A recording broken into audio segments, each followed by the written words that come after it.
দেখো মায়া দাসের রান্নাঘরে আজকের একটা নতুন রেসিপি দেখাচ্ছি।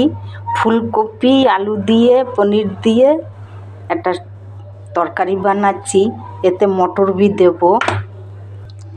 এরপর দেখো সব গোটা গরম মশলা তেজপাতা জিরা আমি ফোড়ন দিয়েছি। এবারে আমি টমেটোটা ঢেলে দেবো। এই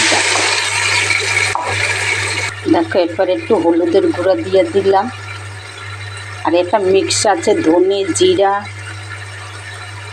একটুখানি শুকনো লঙ্কার গুঁড়া দিলাম, আর স্বাদ মতো নুন দিলাম। এবারে আমি এগুলি ভেজে নেব। সব কিছু আমার ভাজাই আছে, একবার তোমরাও বাড়িতে খেয়ে দেখবে। আমি মটরগুলি ঢেলে দিলাম। দেখো আমার মশলা ভাজা হয়েছে, একটুখানি চিনি দিয়ে দিলাম। দেখো আমার ঝোলটা ফুটে উঠছে, পনিরগুলি আমি দিয়ে দেবো। দেখো আমার পনিরের তরকারি রেডি, নামাইয়ে দেবো। দেখো আমার ফুলকপি আর পনিরের তরকারি রেডি। তোমরা একবার ঘরে বানাই খেয়ে দেখবে, আর আমার একটা লাইক দিও, ভিডিওটা সাবস্ক্রাইব করে দিও। তোমরাও খাইও বানাইয়া।